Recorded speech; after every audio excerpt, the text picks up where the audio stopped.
नहीं होगा CWC का चुनाव, कांग्रेस अध्यक्ष ही करेंगे सदस्यों को मनोनीत। CWC में मिलेगी सभी वर्गों को जगह।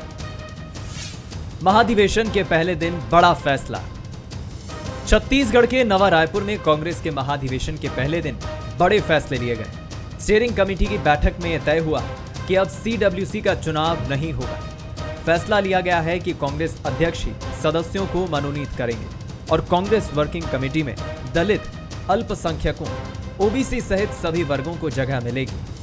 इतना ही नहीं, पूर्व अध्यक्षों को भी कमेटी में जगह दी जाएगी। इस महाधिवेशन में 16 प्रावधानों और 32 नियमों में संशोधन किए जाएंगे।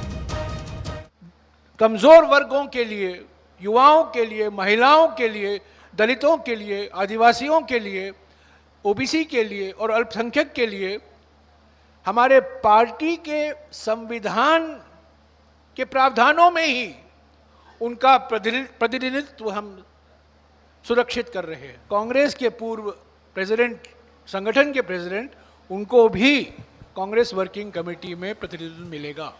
The Congress working the steering committee decided unanimously to nominate, to empower the Congress President to nominate members to the CWC. Congress का 85वां महाधिवेशन 26 फरवरी तक चलेगा।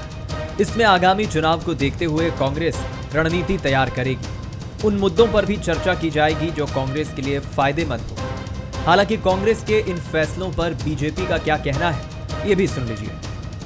कांग्रेस का पूरा नेतृत्व छत्तीसगढ़ में आए हुए हैं, रायपुर में आए हुए हैं, तो छत्तीसगढ़ की जनता उनसे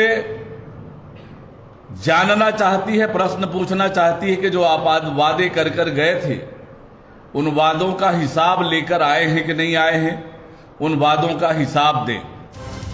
राजनीतिक विश्लेषकों का मानना है कि कांग्रेस का यह महाधिवेशन चुनावी लिहाज से काफी अहम। स्टीयरिंग कमेटी की बैठक में लिए गए फैसले इसकी झलक भर है। 2023 और 2024 को ध्यान में रखते हुए कांग्रेस इस अधिवेशन में अभी और भी कई बड़े फैसले ले सकती है। हालांकि कांग्रेस के फैसले आने वाले चुनाव में उसके लिए कितने फायदेमंद साबित होंगे, ये देखना दिलचस्प होगा। Bureau report, Bansal news. तो देखिए, पूरे देश की निगाहें इन दिनों छत्तीसगढ़ की राजधानी रायपुर में है। हो भी क्यों ना, कांग्रेस का राष्ट्रीय महाधिवेशन जो रायपुर में हो रहा है, उम्मीदें हर कांग्रेस के कार्यकर्ता को इस महाधिवेशन से बहुत कुछ है। क्या इस महाधिवेशन, क्योंकि ये महाधिवेशन तब हो रहा है जब राहुल गांधी की भारत जोड़ो यात्रा का एक पड़ाव कंप्लीट हो चुका है। अब क्या इस महाधिवेशन के में बहुत बड़ा कुछ महामंथन होने वाला है?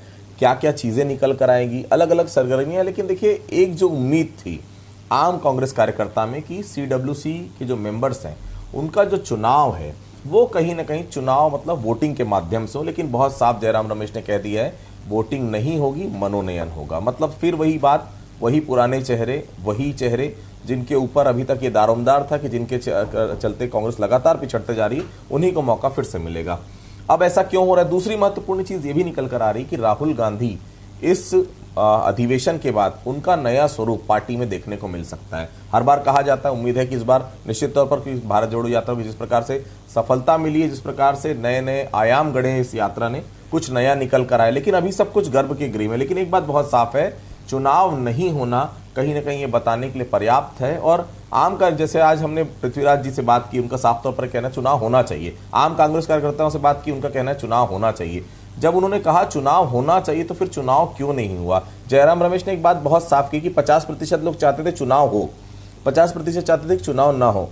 तो क्या 50% वही थे जो बहुत सालों से बैठे हुए? यूथ कब सामने आ पाएगा? अगर आप चुनकर भेजेंगे, वोटिंग करके भेजेंगे, तो ऐसे चेहरे सामने आएंगे जो और बेहतर जनाधार कांग्रेस पार्टी के लिए खड़ा करेंगे। चलिए, इस चर्चा को हम आगे बढ़ाएंगे, लेकिन सबसे पहले आपको सुनवाते हैं क्या कुछ कहा महाराष्ट्र के पूर्व मुख्यमंत्री पृथ्वीराज चौहान ने। उसके बाद हम चर्चा को आगे बढ़ाएंगे।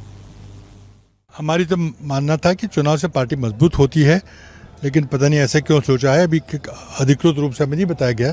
चुनाव होना चाहिए था। हाँ, बिल्कुल, सभी पदों पे, क्योंकि 25 साल से चुनाव नहीं हुआ है। चुनाव से जो जमीन से जुड़े हुए नेता है वो उभर के आते हैं। सभी अगर नॉमिनेटेड नेता होंगे तो उसमें कुछ लिमिटेशंस होती है। सोनिया जी से गुजारिश की, सोनिया जी ने आश्वासित किया था कि चुनाव होंगे, अब चुनाव तो हुए, मैंने देखा था चुनाव रमेश हुए, जी ने- देखिए चुनाव तो तालुका लेवल पे, तहसील लेवल पे, ब्लॉक के चुनाव हुए, उसके बाद कांग्रेस अध्यक्ष का चुनाव हुआ। अब यहाँ तक हुआ और आगे की जो प्रक्रिया है, working committee, parliamentary board election committee, उसकी शायद नहीं कर रहे। वर्किंग कमेटी में अभी सभी नॉमिनेटेड लोग हैं, तो उसमें 50% बना है, इसमें बहुत बड़ी बात है। सारे नॉमिनेटेड लोग हैं, उन्हीं लोगों ने रखे। तो मैं समझता हूँ कि चुनाव से पार्टी मजबूत होती है, हमारा मानना है। उससे कोई सहमत हो या ना हो अलग बात है। तो सुना आपने क्या कुछ कहा पृथ्वीराज चौहान ने, बहुत साफ है कि कहीं ना कहीं कोई दिक्कतें तो है, आम राय बन नहीं पा रही चुनाव को लेकर, यही दिक्कत। सबसे पहले देखिए, चूंकि बाकी गेस्ट मेरे साथ जुड़ेंगे, सबसे पहले मैं श्रीचंद सुंदरानी जी के पास चलूंगा, मेरे साथ गेस्ट जुड़ेंगे, अनिरुद्ध दुबे साहब जुड़ेंगे, कांग्रेस के भी प्रवक्ता मेरे साथ धनंजय जी जुड़ेंगे। पहले मैं धनंजय जी के पास चलता हूं। धनंजय जी, चर्चा थी कि सीडब्ल्यूसी की बैठक में चुनाव कराने पर फैसला हो सकता है, लेकिन सहमति नहीं बन पाई। क्यों नहीं बन पाई? कहीं ये डर तो नहीं है कि एकाधिकार पार्टी से छिन जाएगा अगर नए लोग आएंगे तो? धनंजय जी, देखिए आदित्य जी, आपके चैनल के माध्यम से बता देना चाहता हूँ, कांग्रेस पार्टी ही इस देश की एक पहली पार्टी है जहाँ लोकतंत्र प्रभावी है, जहाँ हर कोई अपनी बात को रख सकता है, अपने विचार को रख सकता है, और असहमति के साथ सहमति होने का भी अधिकार कांग्रेस पार्टी में ही है। आप देखेंगे सीडब्ल्यूसी के इलेक्शन क्या हो गया था लेकर जो स्टीयरिंग कमेटी के हेलो सीडब्ल्यूसी की बैठक के पहले स्टीयरिंग कमेटी की बैठक हुई है, जो जिनमें जो सदस्यगण थे उन्होंने अपनी राय वहाँ पे रखने का काम किया है, अपने विचार वहाँ पे रखने का काम किया है। तो निश्चित तौर पर कुछ सदस्य वहाँ पे चुनाव चाह रहे थे और बहुत ज़्यादा संख्या में सदस्य थे वो चुनाव के बजाय इसका पूरा अधिकार राष्ट्रीय अध्यक्ष जी को देना चाह रहे थे, और बहुमत के आधार पर वहाँ फैसला हुआ है। और कांग्रेस पार्टी देश की आज़ादी के बाद आप देखेंगे कि देश में लोकतंत्र की जर्नी, हमारे यहाँ तो लोग अपने विचार रख सकते हैं, नाराज़गी जाहिर कर सकते हैं, अपने सहमति दे सकते हैं और असहमत भी हो सकते हैं, और सबको अपनी राय का रखने का अधिकार है। तो अगर सहमति बन जाती किसी विषय पर तो ही तो लोकतंत्र की तो खूबसूरती है ना। और स्टीयरिंग कमेटी के बैठक में तय हुआ कि हम सब मिलकर, हमारे जो राष्ट्रीय अध्यक्ष है मल्लिकार्जुन खड़गे जी, जिसके पीछे हम सब कार्यकर्ता गण झंडा उठाकर चलते हैं, तो हमने उनको अधिकार दे दिया है कि हम सबके कार्यकर्ताओं में जिनको उनको जिम्मेदारी देना है वो खड़गे जी उनको जिम्मेदारी दे देंगे।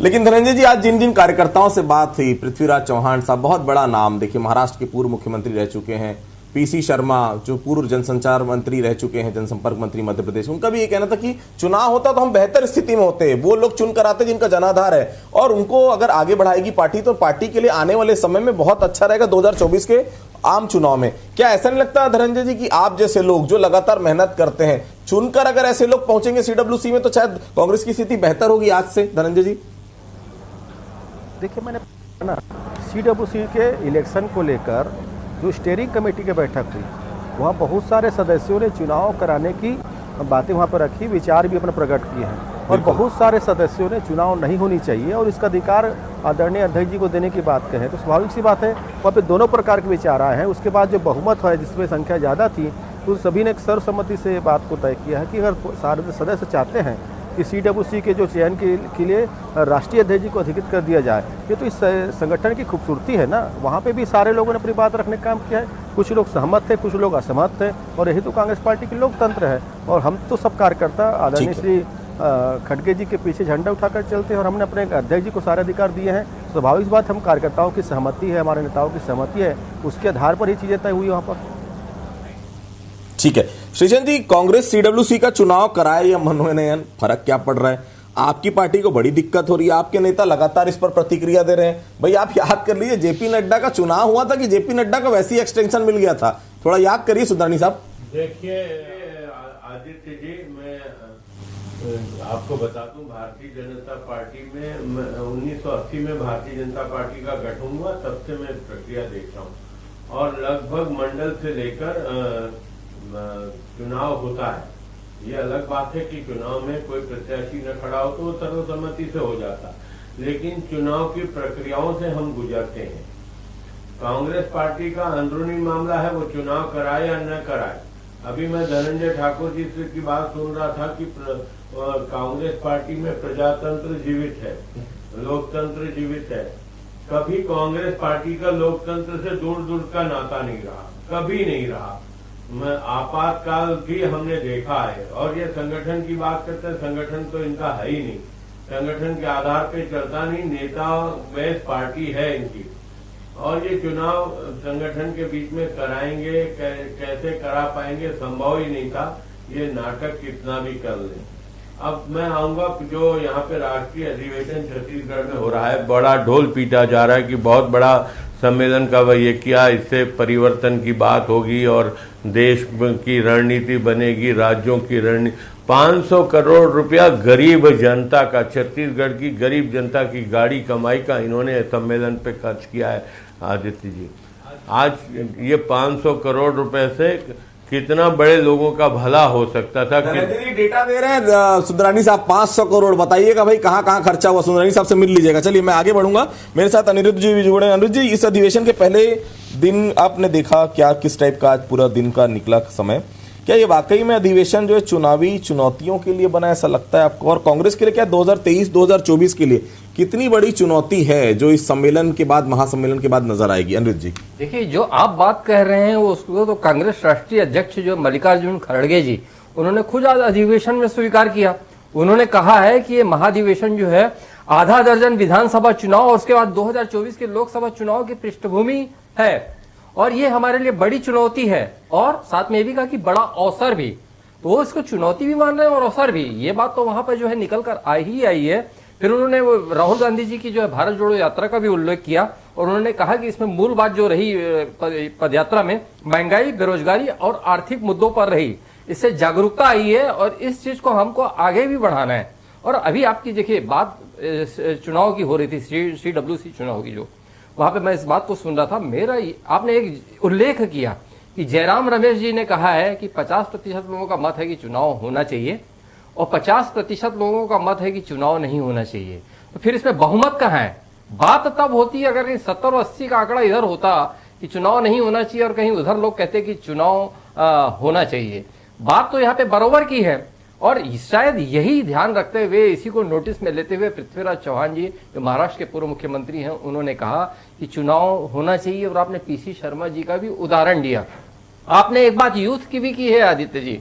तो देखिए, ये बात उस समय में भी उठी थी जब कांग्रेस के राष्ट्रीय अध्यक्ष का चुनाव था। आज एज जो है मल्लिकार्जुन खड़गे जी की 80 से ऊपर है, तब भी बात आई थी कि कैसे निर्वहन कर पाएंगे। हालांकि मल्लिकार्जुन खड़गे जी बहुत अच्छी तरह से कांग्रेस राष्ट्रीय अध्यक्ष के पद का निर्वहन कर पा रहे हैं, इसमें कहीं कोई दो मत नहीं। लेकिन बात तो उठती है, यदि बात उठे तो बड़े नेताओं की तरफ से जवाब भी वैसा जो है मजबूती से आना चाहिए। जी धनंजय जी, आज की बैठक में एक और महत्वपूर्ण फैसला कांग्रेस संविधान संशोधन लेकर हुआ। क्या कुछ बदलने जा रही कांग्रेस? क्योंकि देखिए, जब भी महाधिवेशन होता है ये माना जाता है कि उसमें बहुत कुछ परिवर्तन आने वाले, क्योंकि दशा और दिशा आने वाले समय में कांग्रेस पार्टी का वो महाधिवेशन तय करता है। उदयपुर में महाधिवेशन हुआ था, छत्तीसगढ़ की राजधानी रायपुर गवाह बन रहा है इस महाधिवेशन के लिए। क्या कुछ संशोधन देखने को मिलेंगे धनंजय जी?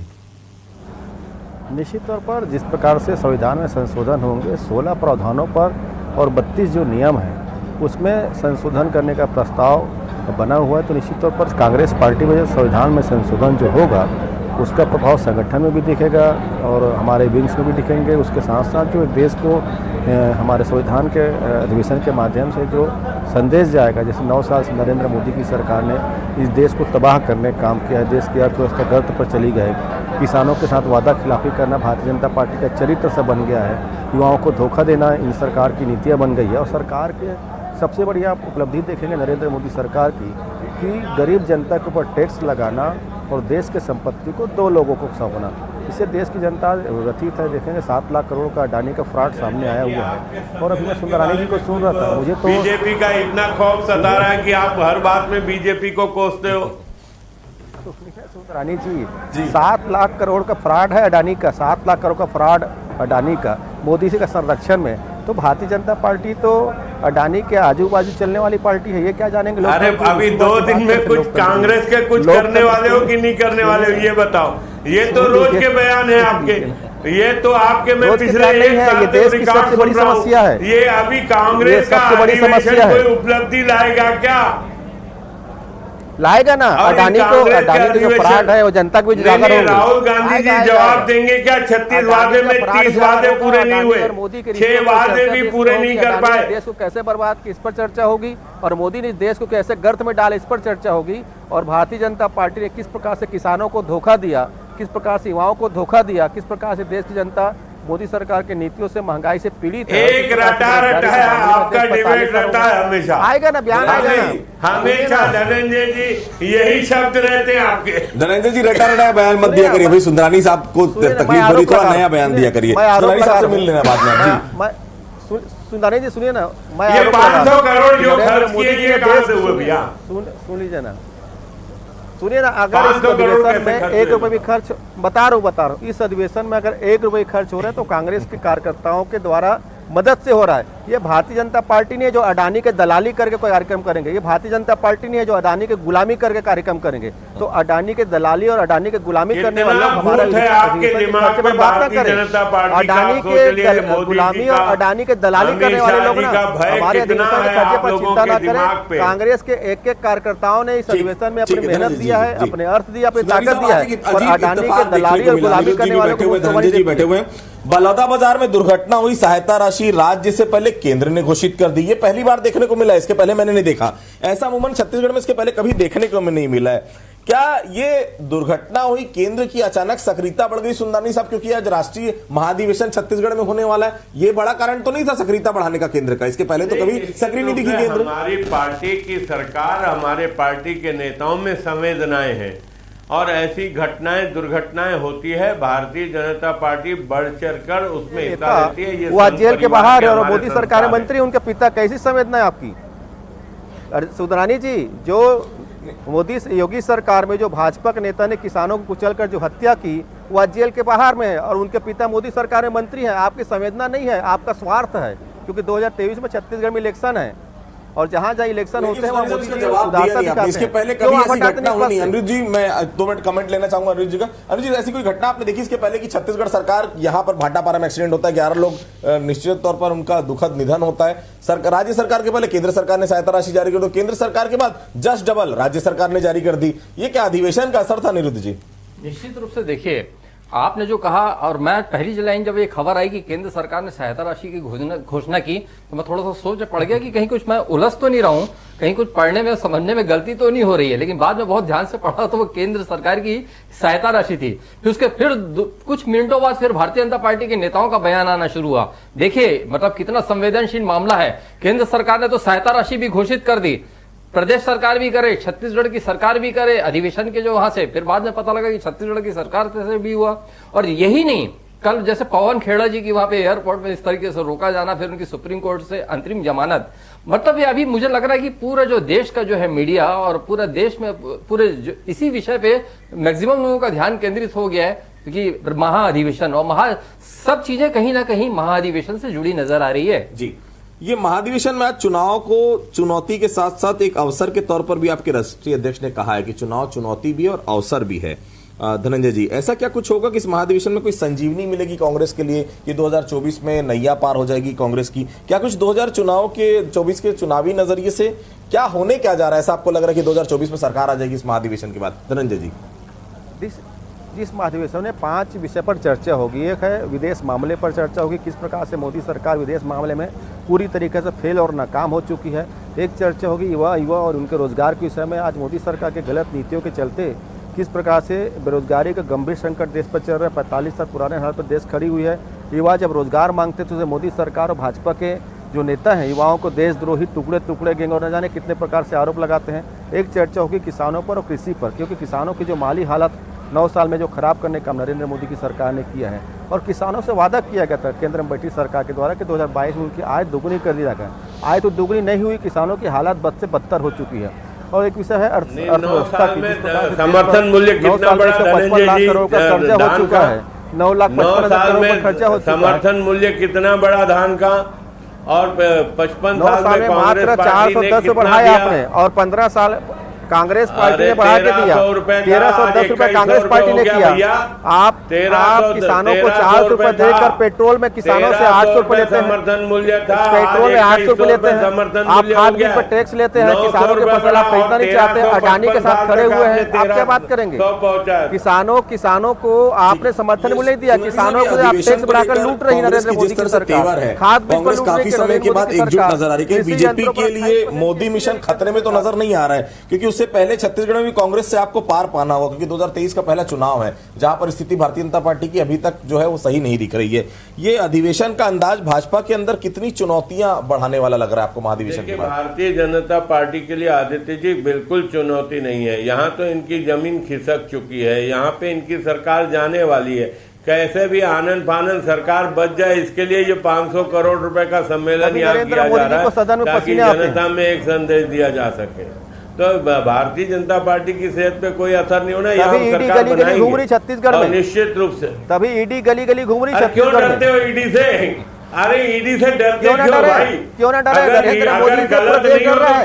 नरेंद्र मोदी जी से पूरा देश डर रहा है, पूरा देश डर रहा है। किसान को आतंकवादी बता देते हो आप लोग, किसान को टुकड़े के बता देते हो आप लोग, और जो किसान आंदोलन करते हैं अगर सीबीआई भेज देते हो आप लोग। इसके अलावा कुछ बचा है क्या? जरूर नरेंद्र मोदी जी से डरेगा। हाँ, तो अडानी को, अडानी के पास क्यों जाती है? अडानी से नरेंद्र मोदी डरते हैं। इस महाधिवेशन के बाद अडानी जी से क्या नरेंद्र मोदी डरते हैं? एकजुट नजर आ रही है सुंदरानी साहब। आदित्य जी बिल्कुल भारतीय जनता पार्टी की संभावनाओं पे इस अधिवेशन का कोई असर नहीं होगा। ये 4 दिन का अधिवेशन है, 4 दिन की चांदी है। ये मेहमान नवाजी के लिए दिल्ली देश भर में कांग्रेस के नेता खाली बैठे, मेहमान नवाजी भूपेश बघेल जी की स्वीकार करने आए हैं। इससे कोई यहाँ के राजनीतिक वातावरण में कोई फर्क नहीं पड़ने वाला। ठीक है अनिरुद्ध जी, ये सीडब्ल्यूसी के बारे में अगर बात करें तो ये चर्चा हो रही थी कि चुनाव होगा, क्योंकि यूथ को बड़ा झटका लगा है। क्या आप मानते हैं कि नॉमिनेशन के पीछे एकाधिकार की जो बात कह रहे हैं वही इसकी सच्चाई? और दूसरी बड़ी बात, कल सोनिया गांधी का संबोधन होना है, सबको इंतजार है, क्या मैसेज होगा 2023 के लिए, क्योंकि विधानसभा चुनाव होना, 2024 के लिए जब आम चुनाव होना है? अनिरुद्ध जी देखिए, जहां तक कि आपने जो चुनाव की बात, सीडब्ल्यूसी चुनाव की आपने बात की, तो उस पर काफी कुछ चर्चा हो गई। और निश्चित रूप से यूथ जो है मतलब है कि बहुत उम्मीदों से और बहुत आशा भरी निगाहों से देखता है, और कांग्रेस को इस पर विचार भी करना चाहिए। और देखिए, जब मनमोहन सिंह जी की जब सरकार थी, जब दूसरी बार आई, तो राहुल गांधी जी के ही पहल पर मैक्सिमम जो है यंग लोग, जो यूथ था उसमें मंत्रिमंडल में, आपको भी याद होगा, बहुत सारे नाम लिए जा सकते हैं, लेकिन नाम गिनती गिनाने का समय नहीं है। तो शायद आगे जब इस चीज को और बढ़ाना था, इस चीज पे और बड़ी पहल होनी थी, वो थोड़ा सा कम होती दिखाई नजर आई। और मैं समझता हूं कि राहुल जी को मतलब है ना, फिर उसी दौर को याद करते हुए और उसी स्टेप्स पे चलते हुए जो है मतलब चुनाव की पहल भी करनी चाहिए और नए लोगों को अवसर भी देना चाहिए। और जहां तक कि सोनिया जी की बात आप कर रहे हैं, सोनिया गांधी जी, तो आज जो है बड़ी बात हो तो कांग्रेस राष्ट्रीय अध्यक्ष मल्लिकार्जुन खड़गे जी ने कही कि चुनौतियों का समय है और आर्थिक मुद्दों पर लड़ने का समय है, बहुत बड़ी बातें की। तो मैं जो कुछ महत्वपूर्ण बिंदु तो आ गए हैं, अब आगे सोनिया जी कितना क्या कहेंगी ये कल देखने की बात होगी। बिल्कुल। तो देखिए, कांग्रेस का राष्ट्रीय महाधिवेशन हो रहा है, पूरे देश की निगाहें इस वक्त छत्तीसगढ़ की राजधानी रायपुर में है। यूथ भी इंतजार कर रहा है, पूरे कांग्रेस के कार्यकर्ता इंतजार कर रहे हैं कि संविधान में संशोधन हो। 50-50 का फॉर्मूला काफी दिनों से है, उदयपुर की बैठक में भी आया था, आज तक पारित नहीं हो पाया। एक परिवार एक टिकट की बात हो रही है, वो भी अभी तक नहीं है। तो क्या ये सब संशोधन होंगे? और ये सब संशोधन इसलिए भी जरूरी कि कांग्रेस को वापस लौटना है। बेहतर विपक्ष की भूमिका निभा रही है, लेकिन और बेहतर होना है, क्योंकि संख्या बल बहुत कम है कांग्रेस के पास। और 2024 के लिए अगर राहुल गांधी को प्रधानमंत्री बनाना है, अगर रायपुर से इसकी शुरुआत हो रही, तो कांग्रेस को अभी बहुत कुछ करने की फिलहाल जरूरत महसूस की जा रही है। आप सभी लोग हमारे से जुड़े, आप सभी लोग का बहुत बहुत धन्यवाद। तो आज के मुद्दे फिलहाल इतना ही, कल किसी अन्य मुद्दे पर फिर से मुलाकात होगी, तब तक के लिए बहुत बहुत धन्यवाद।